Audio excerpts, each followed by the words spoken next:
Hello students, मैं हूं आपके प्रोफेसर प्रिया पांडे और आज की इस वीडियो में बात करेंगे एनएमसी की तरफ से क्या अपडेट आया है। आपको पता है कुछ सालों पहले या बेसिकली ज्यादा नहीं 1 साल की बात करें तो आपके बायोलॉजी में बहुत सारे टॉपिक्स डिलीट हुए थे और बहुत सारे कुछ टॉपिक्स अभी न्यूली ऐड भी हुए हैं।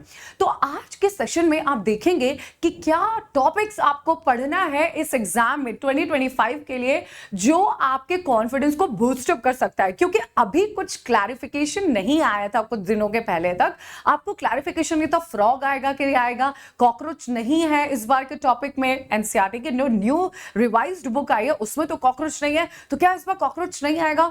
एक्चुअली ऐसा बहुत सारा कंफ्यूजन बना हुआ था। कंफ्यूजन तो यहां तक की है कि इस बार कुछ लोग अनुमान लगा रहे हैं कि इस बार जो 4th को पेपर होने वाला है मई को, वो कंप्यूटर बेस्ड होने वाला है और सेक्शन ए और बी में से सेक्शन बी अब ऑप्शन में आएगा भी नहीं। और हद तो तब हो गई जब लोगों ने ये सोचा कि इस बार का जो हमारा सेक्शन बी होगा वो आएगा नहीं और इस बार क्वेश्चन भी सिर्फ 180 आएंगे। मतलब अब हमें एडिशनल क्वेश्चन नहीं आएगा, जो आ रहा है वो सॉल्व करके आ जाओ। इस बार 180 क्वेश्चन बच्चा सोच रहा है कि 180 क्वेश्चन आएगा और 1 के 180 में से हमें आपको अटेम्प्ट कर रहे हैं। तो कंपटीशन का लेवल शायद बढ़ने वाला है, कैसे क्या है, बहुत ज्यादा कंफ्यूजन है। शायद ये वीडियो देखने के बाद आपका थोड़ा बहुत तो कंफ्यूजन में दूर करने की कोशिश करूंगे। तो आइए समझते हैं कि आज की वीडियो में आपको मैं क्या बताने वाली हूं। सबसे पहले तो मैं आपको बताने वाली हूं कि जो न्यू एनसीईआरटी है उसमें से कौन कौन से टॉपिक्स को डिलीट किया गया है और कौन से टॉपिक को ऐड किया गया है। अगर आपको नीट 2025 में 180 मार्क्स लेके आना है तो आपको प्रिया मैम क्या सजेस्ट करती हैं कि ये टॉपिक डिलीटेड या पुरानी जो 11th की बुक है या पुराना जो आपका टॉपिक है 11th का जो बहुत इंपॉर्टेंट है उसमें से आपको क्या पढ़ना है, सो दैट आपका कॉन्फिडेंस डगमगाना नहीं चाहिए। क्योंकि होता क्या है, पहले तो क्या होता था कि एनसीईआरटी में जो भी लिखा हुआ है, जो भी एनसीईआरटी में टॉपिक है, वही हमारा एनटीए या एनएमसी आपका कंडक्ट करवा रहा था। कोई सिलेबस में प्रॉब्लम नहीं हो रहा था। लेकिन अगर पिछले साल की हम बात करें तो फ्रॉग टॉपिक में से भी एक क्वेश्चन आ गया था जो काफी ज्यादा क्या हुआ था, दिमाग को पंक्चर कर रखा था। तो इस समय कॉकरोच टॉपिक नहीं है न्यू एनसीईआरटी में, लेकिन फिर भी कॉकरोच अभी एनएमसी ने क्या किया, पिछले अगर मैं बात करूं एक दिन पहले, तो उसमें दिख रहा है इंसेक्ट ब्रैकेट फ्रॉग। तो इंसेक्ट मतलब कॉकरोच और ब्रैकेट में फ्रॉग भी है। तो आए देखते हैं कि एट प्रेजेंट आपके पास 11th और 12th में से कितने टॉपिक्स बचे हुए हैं। तो जैसे आपको पता है कि इस समय जब हमने रिवाइज्ड, जब अभी न्यू एनसीईआरटी के हिसाब से 11th में आपके पास 19 चैप्टर है और क्लास 12 से आपके पास 13 चैप्टर है। टोटल अभी देखा जाए तो आपके पास बायोलॉजी में 32 चैप्टर्स हैं। तो अब हम बात करते हैं, चले देखते हैं कि कौन से न्यू एरियाज में ऐड हुए हैं और कौन से टॉपिक डिलीट हुए हैं, मतलब किसमें कौन से यूनिट में चेंजेस देखने को मिले हैं। तो अगर हम क्लास 11th की बात करते हैं तो यूनिट 1 में हमें कुछ चेंज दिखा है, यूनिट 2 में भी हमें चेंज दिखा है, लेकिन यूनिट 3 की अगर हम बात करें, cell the unit of life की और biomolecule and cell cycle cell division, basically अगर हम चैप्टर की बात करें, सेल स्ट्रक्चर एंड फंक्शन एक यूनिट है जिसमें 3 चैप्टर आते हैं, उसमें कोई भी चेंजेस नहीं आए। और आपको पता है ये हाईली वेटेड टॉपिक्स में से आता है। आपको पता है मिनिमम तो ये 10 क्वेश्चंस लेके आता ही है। 10 एमसीक्यूज के साथ ये हमेशा नीट के पेपर में आया। 10 क्वेश्चन मतलब 40 मार्क्स है। यह हाईली वेटेज में से है। और अगर हम बात करेंगे प्लांट फिजियोलॉजी की तो इसमें भी कुछ चेंजेस आए हैं, और बात करेंगे ह्यूमन फिजियोलॉजी की तो उसमें तो एक पूरा चैप्टर ही उड़ा दिया है, that is digestion and absorption. लेकिन अगर बात करते हैं प्लांट फिजियोलॉजी की तो इसमें भी आपका ट्रांसपोर्ट हट गया है और इसमें आपका मिनरल न्यूट्रिशन टॉपिक हटा दिया है। और अगर आपको ढंग से याद हो तो इसमें आपका एक टॉपिक था, कौन सा, अगर आपको याद हो जल्दी जल्दी बताओ, जिसमें वर्नलाइजेशन, यस, जिसको हम बोलते हैं प्लांट ग्रोथ एंड डेवलपमेंट, इसमें वर्नलाइजेशन टॉपिक हटा दिया गया है। इसमें डोरमेंसी, सीड डोरमेंसी हटा दी गई है। और आगे मैं आपको बताऊंगी, मैं सिर्फ आपको थोड़ा सा एक ब्रश अप कर रही हूं, ठीक है। अब हम बात करते हैं, अगर हम बात करते हैं क्लास 12th की, अगर हम बात करते हैं तो रिप्रोडक्शन में चेंजेस आए, क्योंकि रिप्रोडक्शन इन द ऑर्गेनिज्म वो हटा दिया है। अब देखो जेनेटिक्स और रेवोल्यूशन जो कि हाईली वेटेज टॉपिक है, एटलीस्ट यहां से भी हर साल 10 एमसीक्यूज आता है, 40 मार्क्स यहां से भी आते हैं, इसमें कोई भी चेंजेस नहीं हुए हैं। Biology and human welfare topic में strategies on enhancement of food development, food वाला टॉपिक डिलीट कर दिया गया है। तो बायोलॉजी एंड ह्यूमन वेलफेयर, इसमें कुछ अगर बात करें तो ह्यूमन हेल्थ और डिसीजेस में डेंगू, चिकनगुनिया, टोबैको एंड ये वाला टॉपिक इस्तेमाल हुआ है, मतलब ऐड हुआ है और ज्यादा। तो बायोटेक्नोलॉजी एंड एप्लीकेशन बहुत ही हाईली वेटेड टॉपिक है, कम से कम यहां से 8 एमसीक्यूज तो आते ही हैं। तो अगर मैं बात करूं कि यहाँ पे 6 से लेके 8 एमसीक्यूज आने की उम्मीद होती है और ये भी बहुत हाईली वेटेड टॉपिक में से है, बट इसमें कोई चेंजेस अभी तक नहीं हुए हैं। और लास्ट में एक यूनिट है जो हमारी 10th यूनिट है, इकोलॉजी एंड एनवायरनमेंट, तो उसमें भी चेंजेस आए हैं, मतलब न्यू बुक्स में चेंजेस है, मतलब ये है ही नहीं। तो देखिए बेटा, पुराने जहां मैंने रेड कलर से चूज किया है दैट इज मींस वो यूनिट में चेंजेस आए हैं। जहां पे नहीं लिखा है, जो यूनिट को बिल्कुल भी टच नहीं किया है, तो जेनेटिक्स एवोल्यूशन को टच नहीं किया है, 12th में बायोटेक्नोलॉजी एंड एप्लीकेशन में नहीं टच हुआ है। और हालांकि अगर हम 11th की बात करें तो cell the structure and function में कोई भी चेंजेस नहीं आया है। अगर आप मुझसे पूछेंगे इस समय कि मैम हमको ना एक एक करके बताओ कि कितने चेंजेस आए हैं यूनिट वाइज, अगर हमें बात की जाए तो मैं आपको बताना चाहूंगी यूनिट वन में कुछ नया एडिशन नहीं हुआ है। यूनिट 1 में कुछ नया एडिशन नहीं हुआ है, बट डिलीट हुए हैं। तो अगर हम डाइवर्सिटी इन लिविंग वर्ल्ड की बात देखते हैं तो डिलीटेड जो पोर्शन है डाइवर्सिटी इन लिविंग वर्ल्ड में, ये जो यूनिट है उसमें जो पहला जो चैप्टर है वो तो आपका क्या कंटेन कर रहा था, इसमें था टूल्स ऑफ टेक्सोनॉमी। जैसे कि टूल्स क्या था, म्यूजियम था, जूलॉजिकल पार्ट था, हर्बेरियम था, फिर आपका बोटानिकल गार्डन था। ये सारी चीजें डिलीट कर दी गई हैं। अगर हम बात करते हैं एंजियोस्पर्म की, तो classification of angiosperm, life cycle of angiosperm, जो डाइकॉट और मोनोकॉट वाला टॉपिक था वो डिलीट कर दिया गया था। तो ये सारे डिलीटेड पोर्शन थे पहली यूनिट से, और इस यूनिट में कुछ नया ऐड नहीं किया गया है। अगर हम बात करते हैं यूनिट सेकंड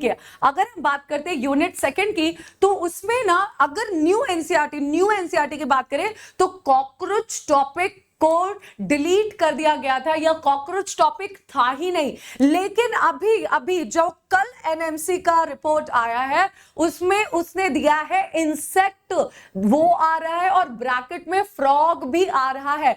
तो मेरा मानना यह है, जो बच्चे सोच रहे हैं कि डिलीटेड टॉपिक है, प्लीज इसको डिलीटेड मत समझना, भूल के भी छोड़ के मत जाना। कॉकरोच टॉपिक 110% आएगा, क्योंकि एनएमसी का जो कल की रिपोर्ट है उसमें इंसेक्ट तो एक ही है, क्योंकि फ्रॉग तो इंसेक्ट है नहीं, तो फ्रॉग अलग आएगा, that is into amphibia, that is Chordata, और यहां पे इंसेक्ट में आपका कॉकरोच आएगा। अब एडेड टॉपिक की बात करें, स्ट्रक्चरल ऑर्गेनाइजेशन इन एनिमल और प्लांट में, तो बेटा अब देखो एडेड में आपके पास फैमिली है, तो बेटा मेल्वेसई, क्रूसिफेराई, लेग्यूमिनेसेई, कंपोजिटेई एंड ग्रामिनेई, ये ऐड है, ये एडेड फैमिली है। लेकिन इसमें भी आपको सिर्फ मॉर्फोलॉजी समझना है, बहुत ज्यादा डीप डिटेल नहीं जाना है, एकदम एनाटॉमी तक नहीं, फ्लोरल फॉर्मूले हो गए या एक्सटर्नल कैरेक्टर, मॉर्फोलॉजी तक ही आपको सीमित रहना है। और बेटा एडेड में आपका फ्रॉग है, बहुत सारे बच्चे फ्रॉग टॉपिक को भूल के खत्म करके एकदम नष्ट कर दिया है। नहीं बेटा, हाथ जोड़ के विनती है, इस बार बहुत इंपॉर्टेंट क्वेश्चन आपके फ्रॉग से आ सकते हैं। तो अगर आप ये सोच रहे हैं कि फ्रॉग टॉपिक छोड़ दिया जाए, तो आज ही मैंने फ्रॉग का कंप्लीट सेशन करवाया। ब्रांचिंग मेथड में इतनी खूबसूरती से फ्रॉग टॉपिक हमने कवर किया है, चुटकियों में याद होगा, चुटकियों में। तो प्लीज जाइए, टाइप कीजिए प्रिया पांडे फ्रॉग टॉपिक, वो आ जाएगा आपको ब्रांचिंग में। तो ये है एडिशन, प्लीज इसको भूल के भी छोड़ के मत जाना, फ्रॉग एंड कॉकरोच। फिर बात की जाए यूनिट 3 की, तो सेल स्ट्रक्चर एंड फंक्शन, इसमें है बेटा 3 टॉपिक, बहुत ही बड़ा टॉपिक है, 40 मार्क्स आते ही आते हैं, इसमें कोई भी चेंजेस नहीं है, सेम वैसा का वैसा चैप्टर है। अगर हम बात करते हैं यूनिट 4 की, जिसमें प्लांट फिजियोलॉजी है, तो डिलीटेड पोर्शन है transport in plant, mineral nutrition topic delete कर दिया है, कोई टेंशन की बात नहीं है, मत पढ़ के जाओ। प्लांट ग्रोथ एंड डेवलपमेंट में भी वर्नलाइजेशन, मैंने आपको बोला था फोटोपीरियोडिज्म, और फिर सीड डॉर्मेंसी, ये टॉपिक डिलीट कर दिया है। यहाँ प्लांट फिजियोलॉजी में कोई भी नया एडिशन नहीं आया है, तो आंख बंद करके ये कुछ भी मत पढ़ो, कोई टेंशन की बात नहीं है। लेकिन अगर हम बात करते हैं ह्यूमन फिजियोलॉजी की, तो ह्यूमन फिजियोलॉजी में एक पूरा चैप्टर ही उड़ा दिया है human digestion, that is digestion and absorption topic. तो डाइजेशन एंड एब्जॉर्प्शन तो पूरा चैप्टर उड़ा दिया, लेकिन न्यूरल कंट्रोल एंड कोऑर्डिनेशन से ईयर टॉपिक हटा दिया है, आईज का टॉपिक हटा दिया, रिफ्लेक्स एक्शन हटा दिया है, जैसे monosynaptic and polysynaptic reflex action knee jerk and all, ये सारा टॉपिक रिमूव कर दिया गया है। तो आप आईज मत पढ़िए, कोई टेंशन नहीं है, आप ईयर मत पढ़िए, कोई टेंशन नहीं है। लेकिन बेटा जी मैं ये बोलती हूँ डाइजेशन एंड अब्जॉर्प्शन फ्रॉक के टॉपिक में आपको हेल्प करेगा। तो एटलीस्ट बेसिक डाइजेशन क्या होता है, पॉलीमर डाइमर में टूट रहा है, मोनोमर में टूट रहा है, कौन से एंजाइम कौन से काम कर रहे हैं, एटलीस्ट बेटा डाइजेस्टिव सिस्टम को डिवाइड करके एलिमेंट्री कैनाल और डाइजेस्टिव ग्लैंड के बारे में थोड़ा आइडिया रहेगा, तो फ्रॉक के टॉपिक को समझना आसान हो जाएगा। तो मेरे हिसाब से प्लीज ये वाला टॉपिक एक बार कर लेना। अब बात करते हैं यूनिट 6 की, जो कि रिप्रोडक्शन है। तो रिप्रोडक्शन इन ऑर्गेनिज्म पूरा टॉपिक ही उड़ा दिया है, पूरा मतलब चैप्टर ही उड़ा दिया है। बट मेरा ये मानना है कि ये बहुत ही बेसिक सी बात है, asexual, sexual reproduction, vegetative reproduction, ये बहुत ही बेसिक सा है जो कि हर जगह पे एनीवेज यूज किया ही है। तो इसको एक एक्स्ट्रा चैप्टर के नाम पे ना पढ़ के हमें क्या किया गया है, इसमें क्या लाया गया है, थोड़ा सा डिलीशन लाया गया है। हालांकि इसमें कोई भी नया एडिशन नहीं आया। तो ये जो यूनिट 6 है ये एकदम नॉर्मल रखी गई है, बस डिलीट कर दिया गया है एक चैप्टर। लेकिन बाकी जैसे sexual reproduction, flowering plant, human reproduction and reproductive health proper आएगा, उसमें एक भी रियायत नहीं होगी। बात की जाती है यूनिट 7 की, तो इसमें कुछ भी डिलीट नहीं किया गया है, जेनेटिक्स एंड एवोल्यूशन, जबकि आपके पास एडिशन है modern synthesis of evolution. Modern synthesis of evolution को ऐड किया गया है। तो यूनिट जेनेटिक्स एंड एवोल्यूशन से कुछ डिलीट नहीं बल्कि एडिशन है, मॉडर्न सिंथेसिस ऑफ एवोल्यूशन। ये बड़ा ही इंटरेस्टिंग है एवोल्यूशन, क्योंकि मेरा फेवरेट टॉपिक है, बड़े मजेदार ब्रांचिंग मेथड से हम पढ़ते हैं। अगर आपको कभी भी डाउट लगे please go and see my slides, okay, और माय लेक्चर। अब अगर बात करते हैं यूनिट 8 की, बायोलॉजी इन ह्यूमन वेलफेयर में, तो बेटा इसमें जो डिलीटेड पोर्शन है वो क्या है, इनहेंसमेंट और strategies of food development. Enhancement मतलब strategies in enhancement of the food development, ये पूरा ही टॉपिक हटा दिया है। मुझे भी कोई इंटरेस्ट नहीं है कि मैं आपको बोलूं प्लीज जाके पढ़ो, लेकिन हम ह्यूमन हेल्थ और डिसीजेस में यहां पे एडिशन हुआ है। एडिशन किसका हुआ है, डेंगू का हुआ है, चिकनगुनिया का हुआ है, और आपको पता है टोबैको का जो पिछला वो बताया है ना, एक जगह पे सर्होसिस, अल्कोहल अब्यूज के बाद टोबैको अब्यूज है। तो टोबैको अब्यूज भी इसमें ऐड हुआ है। तो एक बार आप टोबैको अब्यूज के बारे में यहाँ पे पढ़ सकते हैं। तो डेंगू, चिकनगुनिया, ऑफ कोर्स बेटा ये कॉमन सी डिसीजेज है। डेंगू से कितने लोग मरते हैं, चिकनगुनिया, इसके आप वेक्टर पढ़ना, इसका आप लाइफ साइकिल आपको पढ़ना जरूरी है। हालांकि जो भी चीजें अपडेटेड टॉपिक है इसके मैं ऑलरेडी वीडियोस और स्लाइड बना चुकी हूँ। All you have to go and Google the lecture। अब हम बात करते हैं हमारे यूनिट नंबर 9 की। तो जब हम बात करते हैं यूनिट नंबर 9 जिसमें बायोटेक्नोलॉजी एंड इट्स एप्लीकेशन आता है, तो बायोटेक्नोलॉजी एंड एप्लीकेशन की अगर हम बात करते हैं तो यहां पे बेटा कोई भी चेंजेस नहीं आया है। बेटा एटलीस्ट यहाँ पे 6 से 8 क्वेश्चन आते हैं, मतलब आप ये सोच सकते हो कि आपके पास नियर अबाउट यहां से 30 मार्क्स आ जाता है। तो बिल्कुल भी भूल के ये टॉपिक को स्किप मत करना। तो मेरा ये मानना है कि अगर आपको अच्छे मार्क्स लेके आने भाई, तो बायोटेक्नोलॉजी एंड एप्लीकेशन को बिल्कुल भी एक भी लाइन छोड़ के मत जाना।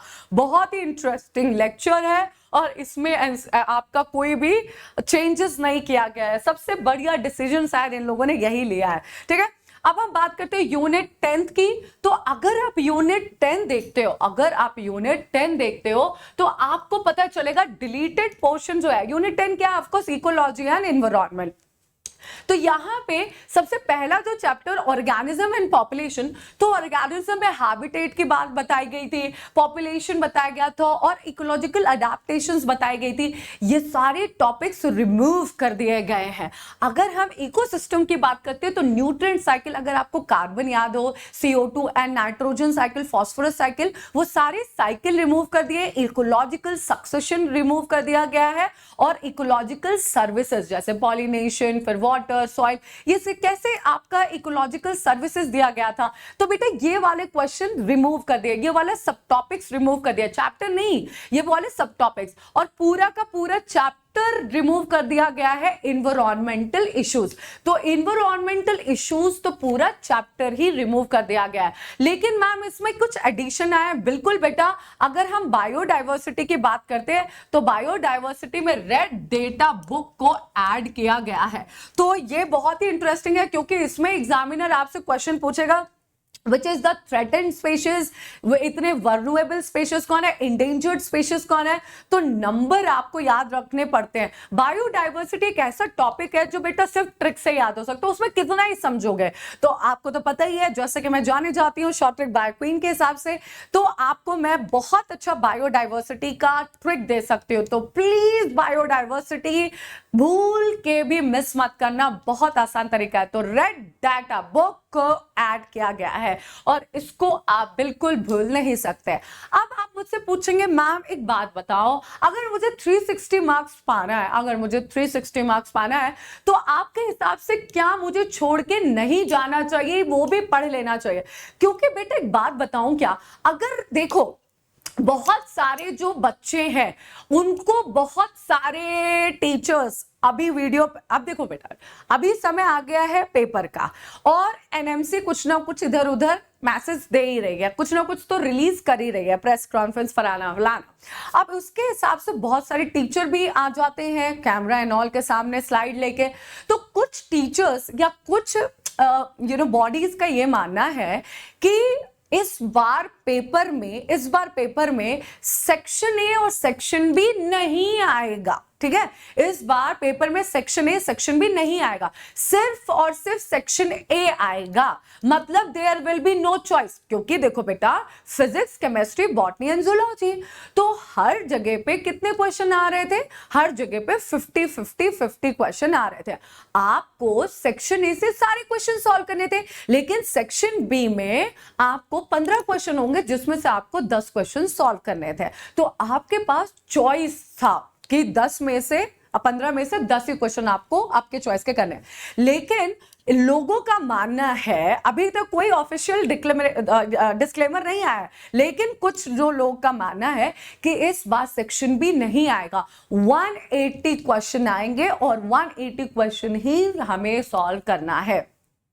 इसकी कोई गारंटी नहीं है, कोई दिमाग पे लोड नहीं लेना। अभी जब तक ऑफिशियल कुछ आता नहीं है बिल्कुल अपने आप को कंफ्यूज नहीं करना। कुछ महान आत्माएं ये भी हैं जो बोल रही हैं पेन और पेपर बेस्ड इस बार पेपर नहीं रहेगा, इस बार कंप्यूटर बेस्ड टेस्ट रहेगा। बेटा जी अभी तक इतना कोई भी न्यूज नहीं आई है, तो जब तक न्यूज नहीं आई है अफवाह पे बिलीव मत करिए, ठीक है। और इतना बड़ा डिसीजन लेना होता है तो इसी दिसंबर तक वो निकाल देती, ठीक है। अभी 4 महीने बाकी है, ना इनके पास इतना बैकअप है ना ये कर सकते, उसके लिए कम से कम 1 साल पहले डिसीजन लेना पड़ता है। तो कंप्यूटर बेस्ड टेस्ट होगा या नहीं होगा अभी भी कोई गारंटी है नहीं, ठीक है। और तीसरा, जब यहां तक कि ये भी बोल दिया गया है कि ये जो पेपर होने वाला है इसमें आपका 180 क्वेश्चन आएगा, नो चॉइस, कंप्यूटर बेस्ड के साथ साथ यहां पे इस बार बहुत सारा कंसेप्शन बेस्ड क्वेश्चन आएगा, फैक्चुअल छोड़ के कंसेप्शनल बेस्ड क्वेश्चन आएगा। सो बेटा यहां पे मैं एग्री कर सकती हूँ, कंसेप्शनल बेसिस आ सकता है, क्योंकि बेटा अब जो इस बार का हम लोगों का पैटर्न हमने देखा है, अगर हम जेई मेंस और इवन जेई एडवांस की बात करें तो कंसेप्शनल बेसिस क्वेश्चन ज्यादा रहते हैं। आपका कंसेप्ट क्लियर है या नहीं है, तो बेटा क्या होता है उसके लिए एज अ बायोलॉजी एजुकेटर मैं आपको बोलती हूँ कि आपके पास बायोलॉजी के ना प्रैक्टिकल्स आते हैं, जैसे एनसीईआरटी एग्जाम्पलर है तो वैसे ही एनसीईआरटी के बायोलॉजी के क्या होंगे, प्रैक्टिकल बुक्स आते हैं।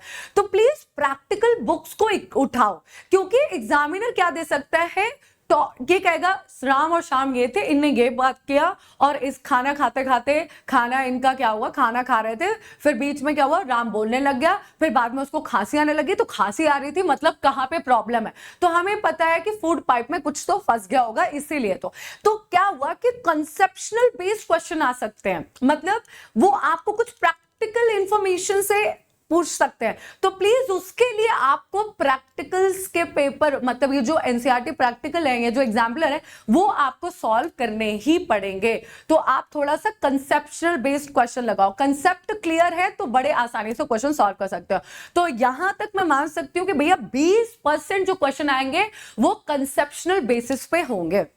पेपर का लेवल टफ हो सकता है क्योंकि पिछली बार 720 आउट ऑफ 720 बहुत सारे बच्चों के आए थे, तो इस बार क्या होगा, इस बार ये हो सकता है कि पेपर का लेवल थोड़ा टफ हो जाए। लेकिन यहां पे बायोलॉजी की बात करेंगे तो बायोलॉजी में मुझे ऐसा लगता है कि अगर आप 11th के ये टॉपिक्स ओल्ड एनसीईआरटी से पढ़ लें, जैसा कि लिविंग वर्ल्ड में जो कैरेक्टरिस्टिक है लिविंग वर्ल्ड का, जैसे मेटाबॉलिज्म, रिप्रोडक्शन, कॉन्शियसनेस, ओके, ये सारी चीजें अगर आप पढ़ते हैं तो मुझे ऐसा लगता है कि आप में एक अलग से चार्म आ जाएगा, एक कॉन्फिडेंस आ जाएगा। मॉर्फोलॉजी ऑफ फ्लावरिंग प्लांट में बेटा please and please modification of root, stem और लीफ पढ़ के जाएं। कुछ भरोसा नहीं है, पहले तो जो एनसीईआरटी में लिखा था, जो एनसीईआरटी का होता था वही पेपर में आता था, लेकिन 2-3 साल से पैटर्न में चेंजेस आए हैं। तो अगर आप चाहते हैं कि 360 का टारगेट है तो please morphology of flowering plant में मॉडिफिकेशन सब देख के जाएं। फिर बेटा जी आपका एनाटॉमी ऑफ फ्लावरिंग प्लांट जो है ना, उसमें एनाटॉमी ऑफ फ्लावरिंग प्लांट में मेरिस्टेमेटिक टिश्यू और परमानेंट टिश्यूज देख के जाएं। परमानेंट टिश्यूज के जो आपके मेरिस्टेमेटिक ग्रोथ है, ये जो आपका वैस्कुलर कैम्बियम एंड ऑल है, सेकेंडरी ग्रोथ है, प्लीज उसको देख के जाएं, बिल्कुल देख के जाएं। और फिर स्ट्रक्चरल ऑर्गेनाइजेशन इन एनिमल में, हालांकि कॉकरोच नहीं है न्यू एनसीईआरटी में एडिशन, मतलब एडेड नहीं है, नहीं आया है, सिर्फ फ्रॉग आया, बट मेरा हम्बल रिक्वेस्ट है कि कॉकरोच टॉपिक देख के जाएं और टाइप्स ऑफ एनिमल टिश्यूज भी देखें। वहां पे सिर्फ एपिथेलियम टिश्यू थी, नर्वस टिश्यू नहीं लिखा हुआ है, आपका कनेक्टिव टिश्यू नहीं दिखा हुआ है, लेकिन मेरा ये मानना है कि एपिथेलियल टिश्यू के साथ कनेक्टिव टिश्यू, मसल टिश्यू और आपका नर्वस टिश्यू सब पढ़ के जाएं, तो ये आपका बहुत अच्छा रहेगा। तो बेटा जी अगर आपको मैं बताऊं कि इस समय आपके अनअकैडमी में फीनिक्स टेस्ट सीरीज चल रही है, तो अगर आपको टेस्ट सीरीज ज्वाइन करना है तो बेटा इस समय सिर्फ और सिर्फ 999 में आप एनरोल कर सकते हैं। जो भी क्वेश्चन पेपर होता है मैं उसके लाइव क्वेश्चन आंसर सॉल्व करती हूं, आप ज्वाइन कर सकते हैं। 999 में अगर आप ये सोचो, 999 में अगर आपके बहुत सारे एमसीक्यू सॉल्व हो जाते हैं, इतनी आपको प्रैक्टिस हो जाती है, कॉन्फिडेंस ऑलरेडी बढ़ जाएगा, क्योंकि बच्चा अभी कंफ्यूज्ड है। हम उसमें जो न्यू सिलेबस है, जो न्यू एडेड है और जो ओल्ड भी है, हम सब आपका एक्लेमेटाइज करके क्वेश्चन पेपर बनाते हैं। जो मैंने अभी बोला कि 11th में ये ओल्ड वाले में पढ़ना, उससे भी यहाँ पे क्वेश्चंस आएंगे, तो आपके पास बहुत सही मौका है इस समय एनरोल करने का। आपको करना क्या है, आपको सिर्फ और सिर्फ एक कोड अप्लाई करना है, दैट इज कोड इज जोश। तो जब आप जोश कोड के साथ ये अपीयर क्वेश्चन पेपर बाय करेंगे और ये टेस्ट सीरीज जब बाय करेंगे तो आपको फ्लैट डिस्काउंट मिल सकता है। तो आपको प्रिया मैम का जो कोड है वो है जोश। कोई प्रिया मैम लाइव, कोई प्रिया मैम, ऐसा कोई कोड नहीं है, कोड है जोश, क्योंकि जोश के साथ आप सॉल्व कर सकते हैं पेपर। अगर आप अभी से ही टेंशन में आ गए, बहुत जगह वीडियोस देख ली, ये है वो है, क्या होगा क्या नहीं होगा, बिल्कुल टेंशन मत लो, अपनी तुम पढ़ाई करो। ओल्ड एनसीईआरटी, न्यू एनसीईआरटी, बेटा कितना ही टॉपिक है आपके पास, कुल मिला के पहले 39 चैप्टर था, 32 चैप्टर हो गया। जो चैप्टर एकदम ही डिलीट हो गए छोड़ दो, लेकिन जिसमें थोड़ा भी एडिशन हुआ, थोड़ा भी डर लग रहा है, वो आप पूरा पढ़ के जाओ, ठीक है। आई होप आप लोगों को मेरी ये बातें समझ में आई है। लेकिन अब हमारे पास और भी वीडियोस है, जैसे कि लेटेस्ट, अब मैं आपका जो कल आपके पास वीडियो आएगा, प्लीज पे देखना मत भूलना। आपके 10 इयर्स के पीवाईक्यू लेटेस्ट वेटेज टॉपिक क्या है कि आपको ये वेटेज वाला टॉपिक पढ़ना ही है। कौन से ईयर से रिपीटिव क्वेश्चंस आते हैं, रिपीटिव क्वेश्चंस कितने नंबर के आते हैं, ये सारी वीडियोस मिलेगी। लेकिन घबराइए नहीं, पढ़िए, बहुत मेहनत की थी, 4 महीने और 120 दिन बेटा कम नहीं होते। एक्चुअली एक्चुअल पढ़ाई तो 120 दिन में ही होती है। That's all for today. Thank you, stay tuned for more, take care, bye. मिलते हैं नेक्स्ट स्लाइड में।